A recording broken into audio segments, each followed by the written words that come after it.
اس پر محنت کرنا ہے۔ پہلا کام یہی ہے کہ کائنات اور کائنات کی ساری شکلوں سے نا امید اور مایوس ہونا ہے، یہ پہلا کام ہے۔ جیسے کہتے ہیں نا دنیا سے بے رغبتی حاصل کر لو، یہ ایک لفظ ہے، اس کے بہت سارے مثال ترجمے ملیں گے آپ کتابوں میں کہ زاہد، دنیا سے بے رغبت کرنے والے کو عام طریقے سے لوگ یہ سمجھتے ہیں، وہ لوگ اس کو مثال دیتے ہیں کہ جو آدمی موٹا کپڑا پہننا ہو، داہنی طرف جیب لگا لے، داہنی طرف مسواک رکھ لے، جیب میں کنگا رکھے ہوئے، ایک تسبیح رکھے ہوئے، سرمے دانی رکھے ہوئے، بہترین امامہ باندھے ہوئے ہیں، تو یہ ظاہری چیز سے لوگ سمجھ رہے ہیں۔ حالانکہ دنیا سے بے رغبتی یہ ہے کہ دنیا میں جس چیز سے جو کام بنتے دکھلائی دے رہا ہے کلی طور پر اس سے نا امید ہونا ہے، دکھلائی دے رہا ہے۔ مثال کے طور پر آدمی نے آیا گولی مار دیا، آدمی مر کے دکھلائی دے رہا کہ نہیں بندوق کی گولی سے مرا، لیکن پھر بھی نا امید ہونا، یقین نہیں کرنا ہے کہ اس کے مارنے سے نہیں مرتا ہے، خدا کے مارنے سے مرتا ہے۔ کیونکہ جب اللہ کے نبی صلی اللہ علیہ وسلم نے بتلا دیا کہ قلعی اور چونے کے پہاڑ میں چلے جاؤ، موت اور روزے اپنے وقت پر وہاں پہنچیں گے، جب اللہ کے نظام سے، تو اس نظام کا ہم کہے یقین کریں، ہم انکار کریں گے؟ دکھلائی دے رہا کہ نہیں؟ سامنے دکھلائی دے رہا کہ سامنے آدمی جا رہا تو گولی مار دی مر گیا اس، لیکن پھر بھی یقین کرنا کہ اس کے مارنے سے نہیں مرا، اس کا انکار کرنا خدا کے مارنے سے مرتا ہے انسان۔ ایسے نا امید ہونا ہے۔ پیسے جیب میں رکھیں، پیسے سے سامان ملتے دکھلائی دے رہے ہیں، گاڑی، مکان، موبائل، چیزیں، کھانے پینے کی، زیور، کپڑے، سب چیزیں مل رہی ہیں پیسے سے، اور پھر بھی یقین انکار کرنا کہ پیسے سے نہیں ملتی، خدا کے دینے سے ملتی ہیں۔ اور اس کے مقابلے میں انبیاء اور صحابہ کی زندگی دیکھنا ہے، ان کو کیسے ملی چیزیں، ان کو غلبہ کیسے ملا، ان کو حکومت کیسے ملی۔ قرآن کن چیزوں کا بیان کر رہا ہے وہ دیکھنا ہے۔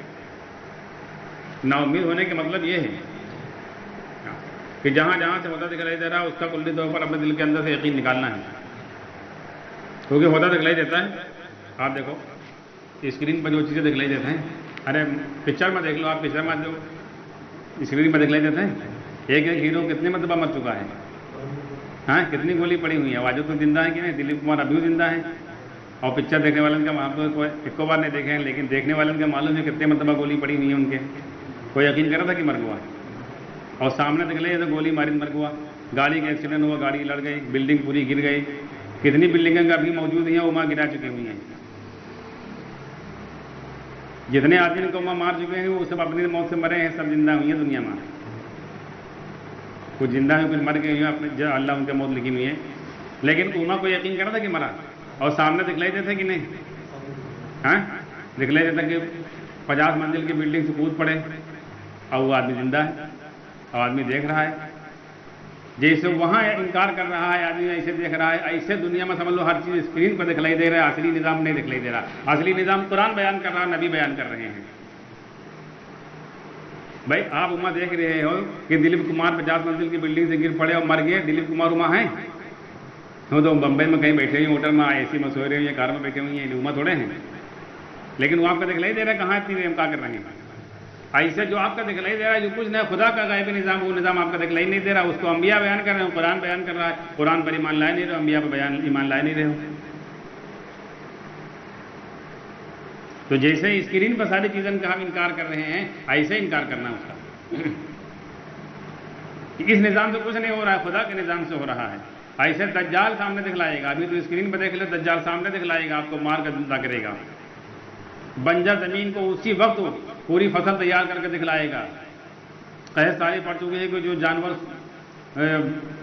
چارہ پانی نہیں کھا رہے ہوں گے، بالکل دبلے پتلے ہو چکے ہوں گے، سوکھ چکے ہوں گے، اسی وقت وہ آرڈر کرے گا، بالکل دودھ سے بھر جائے گا، تگڑے تندرست ہو جائیں گے، اور جو ان کو رب نہیں کہے گا ان کے جانور بالکل لاغر ہو جائیں گے، کمزور ہو جائیں گے، ان کی کھیتی باڑی بالکل سوکھ جائیں گی، سامنے دکھلائی دے گا، انکار کر پاؤ گے؟ جب یہی کے لیے بیٹھے ہو کہ یہی ایمان ہے کہ سب کا ملا کے چلو، تو ٹھیک ہے، ملاتے رہو گے زندگی بھر، پھر دجال کو بھی اقرار کر لو گے آپ، اتنا آسان نہیں ہے۔ اس لیے اس دنیا کو اللہ نے پہلے بتا دیا کہ دھوکے کا سامان ہے، دھوکے کا سامان ہے۔ جیسے پکچر آدمی دیکھتا ہے ٹیلی ویژن میں، تو آدمی جاتا ہے یہ لہو لعب کی چیز ہے، اس کو اسی لیے دیکھتا ہے، لہو لعب بیکار چیز ہے، اس میں کوئی سچائی نہیں ہے نا، دیکھتا مزے کے لیے، ایسے ہی دنیا بیکار چیز ہے سمجھ لو، اس کی حقیقت کچھ نہیں ہے، حقیقت وہ جو قرآن بیان کر رہا ہے۔ اب تفصیل کا بتانے کا موقع نہیں ہے، مولانا یوسف صاحب کے بیان میں ہے، ہم لوگوں نے کئی مرتبہ سمجھایا، پرانے بیان میں ہم لوگوں کے ہے، جو 5 چیزوں پر 7 چیزوں پر ایمان لانے کا حکم ہے، اس کی ایک ایک چیز کے اوپر ڈیٹیل پر اگر آپ تفصیل سے جاؤ تو ساری باتیں آپ کو سمجھ میں آ جائیں، دنیا کی ہر چیز کی نفی آپ کے سامنے کھل کر آ جائے. جسے من آمن باللہ، اللہ پر ایمان لاؤ، تو اللہ پر ایمان کا کیا مطلب ہے؟ آپ اتنا زبان دیکھیں جو اللہ پر ایمان ہمارا بس ہوئی گوا. اللہ کے علاوہ سارے یقین سے نکالنا پڑے گا پہلے. جہاں جہاں سے ہوتا دکھائی دے رہا ہے، جہاں جہاں سے امید ہے وہ ختم کرو پہلے. مال سے مالدار سے، چیزوں سے چیز والوں سے، حکومت سے حکومت والوں سے، اسباب سے اسباب والوں سے، ہتھیار سے ہتھیار والوں سے، پیسوں سے، سونے سے، ہر چیز سے نا امید ہونا، ہر چیز کا یقین نکالنا، ان سے کچھ نہیں کرنے والا صرف اکیلا اللہ ہے. وہ شکل سے بھاگ، اس کو شکل کی کوئی ضرورت نہیں کرنے کے لیے، اپنی قدرت سے کر رہا ہے، اپنے عمد کن سے کر رہا ہے. تو اللہ پر ایمان کا مطلب یہ نہیں خالی کہ تم کہہ دو اللہ پر تم لوگ آئے گا ایمان. اللہ کے علاوہ کے سارے یقین ہٹانا پہلے، نکالنا پڑیے پہلے. آخرت پر ایمان کا مطلب یہ نہیں کہ جو آخرت کا مان لی ہے بس. آخرت کا دن کا یقینی ہے اور کل کا دن یقینی ہمارے سامنے نہیں ہے. کل کا دن آنے والا ہے کوئی یقینی ہے کیسے کرتے ہیں؟ لیکن کل کے دن کے لیے تیاری کر رہے ہیں یا آخرت کے دن کے لیے تیاری کر رہے ہیں؟ بتاؤ. دنیا میں جو کچھ تیاری انسان کر رہا ہے کہ ایک منزل مکان ہے دوسری منزل کیسے ہو جائے، ایک گاڑی دوسری گاڑی کیسے ہو جائے، لڑکے کی شادی کہاں سے کرنا ہے، کاروبار کیسے کرانا ہے، سب اسی میں لگا ہوا کہ نہیں. حالانکہ یہ کوئی زندگی یقینی نہیں، ایک منٹ کی زندگی کا بھروسہ نہیں ہے. لیکن مرنے کے بعد جہاں رہنا وہ زندگی بھروسہ ہے کہ نہیں، وہاں کی تیاری کتنی کر رہے ہیں. اگر آخرت میں یقین ہے تو وہاں کی تیاری میں لگو، یہاں کو چھوڑو. یہاں کے اللہ نے اپنی ذمہ لے لی، مقدم میں لی تھی، وہ جس حال میں گزر جائے گی. آخرت پر خالی اتنا کہ ہاں ہاں آخرت کا ہم کا ایمان ہے بس. جیسے کوئی آدمی کہتا ہے کہ ہاں ہم کا سب معلوم ہے، کوئی آدمی کوئی لین کا مستری لاؤ وہ کہتا ہے ہاں ہم کا سب معلوم ہے، معلوم ایسے خالی، اور جب ضرورت پڑی تو کچھ نہیں کر پایا ہوں. تو آخرت میں کیا مطلب یہ ہے کہ آج کے دن کا یقین نکل جاوے ہمارا. آج جس چیزوں کی ہم تیاری کر رہے ہیں، حکومت بنانے کی، دکان، کاروبار، روپیہ پیسہ، اس سب کے یقین نکلے. کل آخرت کے دن آنے والا اس کی تیاری میں لگو، اس کا یقین ہو کہ وہاں کا دن یقینی ہے. وہاں کے عذاب، وہاں کے حساب، وہاں خدا کے سامنے کھڑا ہونا، وہاں سوال و جواب، وہ دن یقینی ہے. یہاں کا دن یقینی نہیں ہے آج کا دن. آج کھانے کے ملے کہ نہیں ملے، آخرت میں ہماری پرورش نماز سے یہاں سیکھ لے، وہاں جنت کے کھانے مل جائے، وہ یقینی ہے. اسی طریقے سے آپ تفصیل سے ساری چیز پر لے لو. بتانا مقصد اپنا آخری والی بات پر ہے، ایمان لگیے ٹیم. لاسٹ پر آ جاؤ جو 7ویں کلمے میں ہے، آمنت باللہ وملائکتہ وکتبہ ورسلہ والیوم الآخر والقدر خیرہ وشرہ من اللہ تعالی والبعث بعد الموت. موت پر اور موت کے بعد دوبارہ اٹھائے جانے پر ایمان ہے. موت پر اور موت کے بعد دوبارہ موت پر ایمان ہے.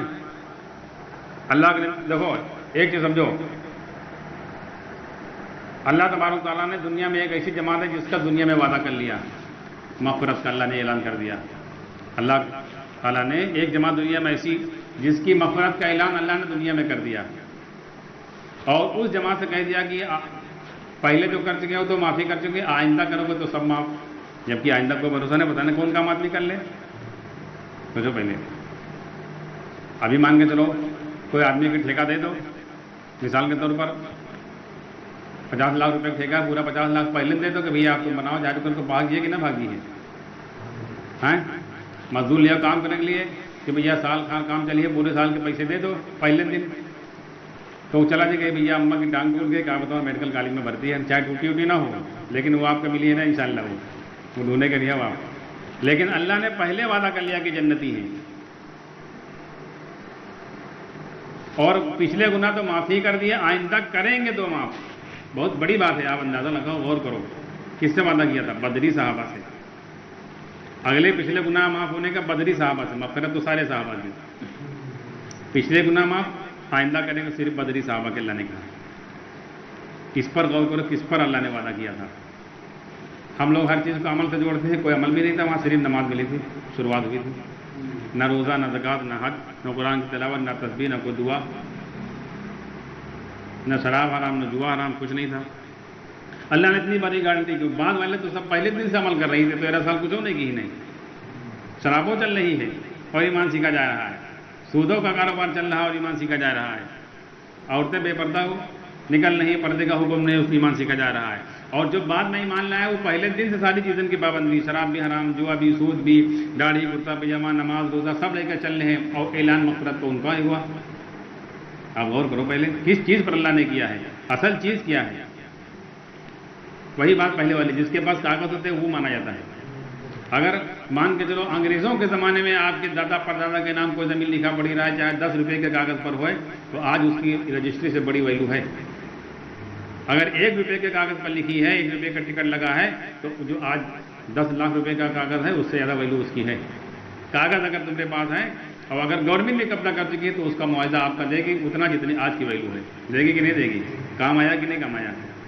تو کاغذ کام آئی ہے کہ بلڈنگ؟ اور اگر کسی کے پاس کاغذ نہیں، بلڈنگ بنا لی ہے، 50 سال سے رہ رہا ہو، گورنمنٹ جب جو کھا کے پھینک دے کچھ نہ کر، زیادہ کرو جیل بھیج دیں، اور زیادہ کرو جو گرے وہ پیسے لے آپ سے. تو ایسے ہی ایمان سیکھے پہ عمل کر رہے ہیں، ان کا کوئی بھروسہ نہیں ہے. اور جو ایمان بنا چکے ہیں، صحابہ ایمان سیکھ چکے تھے پہلے، اس لیے صحابہ فرماتے تھے ہم نے پہلے ایمان سیکھا بعد میں قرآن سیکھ رہا ہے. اور ہم دیکھ رہے تم ایمان سیکھا پہلے قرآن سیکھ رہے ہو. ہاں، تو اللہ تعالیٰ نے مغفرت کا وعدہ کس چیز پر کیا تھا؟ ان کے ایمان پر کیا تھا. کیونکہ مکی زندگی میں 13 سال میں 8.5 سال مدینے میں اتنی محنت پرورش لے کے کر چکے تھے، 3 سال تو شہر میں تعلیم میں رہے 3 سال، لیکن اللہ دے چکے تھے کہ اتنی محنت اپنے آپ پر یہ کر چکے ہیں کہ اپنی کسی بھی ضرورت میں، پرورش کے کسی بھی معاملے میں ہمارے غیر کے پاس نہیں جائیں گے، چاہے ان کی جان چلی جائے. یہ تو نہیں کر سکتے ہیں، یہ اللہ جان چکے تھے. ہاں، پرورش کے معاملے میں اللہ بھی جانتے تھے کہ پرورش کے معاملے میں چاہے ان کی جان چلی جائے لیکن یہ کسی غیر کے آگے نہیں جھکیں گے، نہیں ہو سکتا ہے. اس لیے اللہ نے کہا تھا، ان کے ایمان پر اللہ نے وعدہ کیا تھا. جیسے ایک اینٹا پیلا ہوتا ہے، ایک لال پیٹی ہوتا ہے، ایک اول ہوتا ہے، ایک تانبڑا ہوتا ہے. مستری بھی جانتا گھر والے کی، یہ تانبڑا چاہا یہاں لگا دو مسالہ بھائی جائے لیکن اینٹا نکل سکتا ہے. وہ اتنا پک چکا ہے بٹے ماں کی پکت پکت وہ پورا لال ٹیڑھا ہوا ہے، وہ کہ چاہا جانے کا تو 100 سال لگا لیکن اینٹا نکل سکتا ہے. مسالہ صرف ان کا تو گل جی ہے لیکن اینٹا نہ گلی ہے. اور پیلا اینٹا ہوتا لال پیٹی کا تو بھیا ٹیکا لگا تو انہوں نے پلستر کرایا ہو نہیں 2-4 سال میں گل جی ہے، بھیا کہ نہ ہوئی ہے. مگر تانبڑے کی کوئی ضرورت نہیں ہے، لگا تو ایسے لگا رہی ہے. ایسا ہی صحابہ کا ایمان بالکل تھا کہ ایمان کے معاملے میں کوئی سمجھوتا نہیں کر سکتے تھے، چاہے جان چلی جائے. اور ایسے حالات آئے کہ سامنے کڑھاؤ میں دیکھ رہے ہیں کہ ان کے ساتھی کو ڈالا گیا، ان کا نمبر آ رہا، لیکن کہہ رہے نہ، ایمان کے معاملے میں رتی برابر نہیں فرق کر سکتے، چاہے 100 جانے قربان ہو جائیں، 1000 جانے قربان ہو جائیں. اور ہم لوگوں کو پہلے دن سے سبق دیا جاتا ہے کہ جان بچانا فرض ہے. اگر ایسے میں بتا جائے کلمہ کفر کہہ کے جان بچا لی ہے، پہلے دن سے سبق دیا جاتا ہے. حالانکہ اللہ کے نبی صلی اللہ علیہ وسلم کی جو نصیحت ہے وہ فضائل اعمال میں لکھی حدیث میں اللہ کے نبی صلی اللہ علیہ وسلم صحابہ سے فرمایا تھا، شرک مت کرنا، چاہے تمہاری جان چلی جائے، چاہے ٹکڑے ٹکڑے کر دیا جو ہے آگ میں جلا دیا، لیکن شرک مت کرنا. ترجمہ کرنے والوں نے بعد میں لکھ دیا کہ ایسی حالت میں کلمہ کفر کہہ دینے کی گنجائش جبکہ دل ایمان پر مطمئن ہو. صحابہ نہیں جانتے تھے. اب اس پہ آپ دماغ لگاؤ، آخر والی بات پہ آ جاؤ. من اللہ تعالیٰ والبعث بعد الموت. ہاں، اگر موت پر ایمان ہے کلمہ کفر کہے کہ کہاں موت پر؟ اللہ پر ایمان ہے. اگر اللہ کے ہاتھ میں موت زندگی سمجھ رہے ہو، اللہ کی پاور میں، اللہ کی قدرت میں، تو کلمہ کفر کہہ نہیں سکتے ہو چاہے جان چلی جائے. ورنہ 2 اللہ یہ مان لیو، پہلے کی اللہ مار سکتا تھا، اگلا سامنے والا مار سکتا ہے. جیسے اللہ مارا تھا، جو اللہ کام وہی کام ایک اتنی ٹائم ہے، اس لیے اتنی ٹائم ایک اللہ مان لو، اس سے جان بچا لو. وہ اللہ بابند نے بٹے باہوں یہ اللہ سے چھوڑاؤ، یہی تو معاملہ ہوا نا کہ اللہ کے برابر تو یہ پاور ایک ہوا نا. تو یہ اللہ سے اپنے آپ کا بچا لو اتنی ٹائم، تو اللہ سے بعد میں دیکھا جی ہے ہوا کہ نہیں ہوا. اور اگر یہ مانے کہ موت زندگی خدا کے اختیار میں ہے، اللہ کے نبی صلی اللہ علیہ وسلم کی حدیث ہے کہ موت اپنے وقت پر آئے گی، چاہے کلی چونے کے پہاڑ میں ہو. تو اگر موت کا ٹائم آ گیا ہے خدا کے یہاں تو مریں گے. اور اگر خدا کے یہاں ٹائم آ گیا تو کلمہ شرک کو کر کے کہے مرے، کلمہ کفر کہہ کر مارے کہے مرے، کلمہ توحید کہہ کر نہ مرو. بات سمجھو پہلے. اور اگر نہیں ٹائم آیا تو چاہے کچھ کا بچنا ہی ہے. تو یہاں تو بتلایا جاتا کہ اپنا ایمان چھوڑ دو. اور وہاں صحابہ کو اللہ کے نبی نے تعلیم دی تھی کہ شرک مت کرنا، چاہے ٹکڑے ٹکڑے کرتے چاہے جلا دیے جاؤ. تو اپنا بچا لے، دوسروں کا بچا لیتے تھے. بچایا کہ نہیں؟ سب کو پوری جماعت کو بچایا کہ نہیں؟ اور جو اللہ کے حکم پر اپنی جان دے دی، جس نے مارا اس کو بھی بچا لیا جہنم سے، ان کو بھی ایمان مل گیا. ملا کہ نہیں ملا؟ جب جنگ موتا میں صحابی شہید ہوئے تو کہا فس و رب الکعبہ، رب کعبہ کی قسم میں تو کامیاب ہو گیا. تو جو کافر مارنے والے تھے انہوں نے کہا یہ کیا؟ انہوں نے کہا. تب جب اس کا معنی بتلایا گیا فوراً وہ بھی ایمان لائے کہ نہیں؟ تو کلمہ توحید پر اللہ کے حکم پر جو جان دے دی ہے، جن کے ذریعے سے جن کے سامنے جان گئی ہے، جنہوں نے مارا ہے، وہ بھی ایمان قبول کر لیں، ان کو بھی جہنم سے بچا لیا. یہاں یہ ہے کہ اپنا ایمان چھوڑ دو، وہ تو جہنم میں جائے گا کافر، تو منہ کافر میں چلے جاؤ، کلمہ کفر کہہ دیو، کہاں ایمان سیکھے. اس لیے ایمان کی طرف سے ساری دنیا غافل ہے، حالات اس لیے آ رہے ہیں. اور پھر جب حالات ہوتے ہیں اس کو اللہ کی غیر کی طرف جوڑتے ہیں.